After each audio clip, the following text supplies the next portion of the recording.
ನಮಸ್ಕಾರ ವೀಕ್ಷಕರೇ, welcome to Radha's kitchen. ಇವತ್ತು ನಾನು ಬಹಳ ಬೇಗ ಆಗುವಂಥ ಚಿಕನ್ ಫ್ರೈಯನ್ನು ಮಾಡ್ತಾ ಇದ್ದೀನಿ.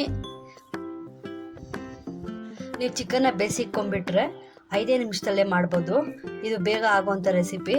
ಬನ್ನಿ ಹೇಗೆ ಮಾಡೋಣ ಅಂತ ನೋಡೋಣ. ಮೊದಲಿಗೆ ಸ್ಟವ್ ಹಚ್ಕೊಳ್ಳೋಣ. ನಾನು ಸ್ವಲ್ಪ ಎಣ್ಣೆ ಹಾಕ್ತಾ ಇದ್ದೀನಿ. ಎಣ್ಣೆ ಬಿಸಿ ಆದಮೇಲೆ ನಾನು ಒಂದೇ ಒಂದು ಈರುಳ್ಳಿ ತೊಗೊಂಡಿದ್ದೀನಿ. ಜಾಸ್ತಿ ಹಾಕೋದು ಬೇಡ, ಸ್ವೀಟ್ ಆಗ್ಬಿಡುತ್ತೆ.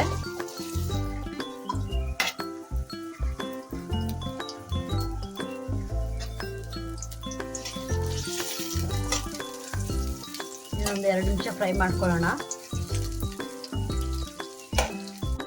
ನೋಡಿ, ಈರುಳ್ಳಿ ಇವಾಗ ಚೆನ್ನಾಗಿ ಫ್ರೈ ಆಗಿದೆ. ನಾನು ಇವಾಗ ನೋಡಿ ಒಂದೇ ಒಂದು ಟೊಮೊಟೊ ತೊಗೊಂಡಿದ್ದೀನಿ. ಟೊಮೊಟೊ ಹಾಕ್ತಾ ಇದ್ದೀನಿ. ಚಿಕನ್ಗೆ ಉಪ್ಪು ಹಾಕಿ ಬೇಯಿಸಿಟ್ಕೊಂಡಿದ್ದೀನಿ, ಸ್ವಲ್ಪ ಹಾಕಿದ್ದೀನಿ. ಇವಾಗ ಇದಕ್ಕೆ ಒಂದು ಸ್ವಲ್ಪ ಹಾಕ್ಕೊಳ್ಳೋಣ ಉಪ್ಪು. ಟೊಮೊಟೊ ಸ್ವಲ್ಪ ಮೆತ್ತಗಾಗುತ್ತೆ.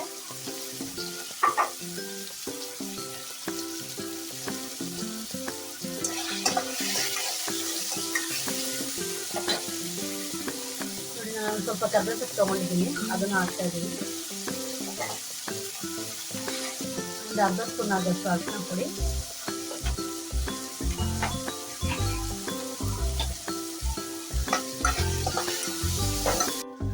ನೋಡಿ ನಾನು ಇದನ್ನ ಮನೇಲೇ ಮಾಡಿಟ್ಕೊಂಡಿರೋಂತಹ ಚಿಕನ್ ಫ್ರೈ, ಮಟನ್ ಫ್ರೈ ಮತ್ತು ಯಾವುದನ್ನ ಕರಿಗಳಿಗೆ, ಗ್ರೇವಿಗಳಿಗೆ ಹಾಕುವಂಥ ಪೌಡ್ರ್ ಇದು ನಾನು ಮನೇಲೇ ತಯಾರು ಮಾಡಿ ಇಟ್ಕೊಂಡಿದ್ದೀನಿ.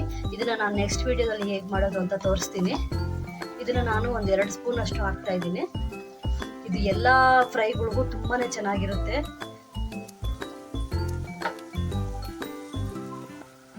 ನೋಡಿ, 1 ಸ್ಪೂನ್ ಆಗೋಷ್ಟು ಅಚ್ಚ ಖಾರದ ಪುಡಿ. ನಿಮ್ಮ ಖಾರ ಎಷ್ಟು ಬೇಕೋ ನೋಡ್ಕೊಂಡು ಹಾಕ್ಕೊಳ್ಳಿ.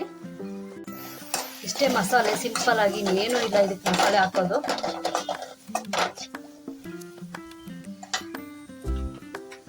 ನೋಡಿ, ಒಂದು ಅರ್ಧ ಬಟ್ಲಷ್ಟು ಮೊಸರು ಹಾಕ್ತಾ ಇದ್ದೀನಿ.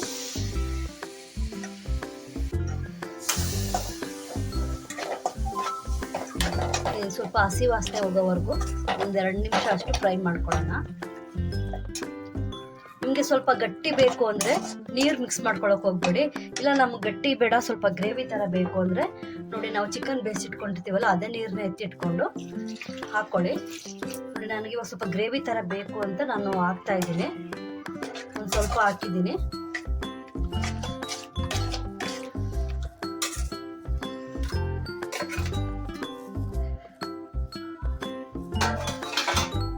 ಲಾಸ್ಟಲ್ಲಿ ಸ್ವಲ್ಪ ಕಸ್ತೂರಿ ಮೇಥಿ ಹಾಕ್ತಾ ಇದ್ದೀನಿ. ನೀವು ಬೇಕಂದ್ರೆ ಕೊತ್ತಂಬರಿ ಸೊಪ್ಪು ಕೂಡ ಹಾಕೊಬೋದು.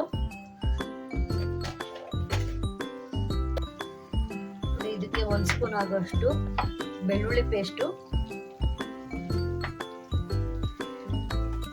ಒಂದು ಅರ್ಧ ಸ್ಪೂನ್ ಆಗೋಷ್ಟು ಶುಂಠಿ ಪೇಸ್ಟ್ ಹಾಕ್ತಾ ಇದ್ದೀನಿ. ನಾನು ಆವಾಗಲೇ ಹಾಕೋದನ್ನ ಮರ್ತೋಗಿದ್ದೆ.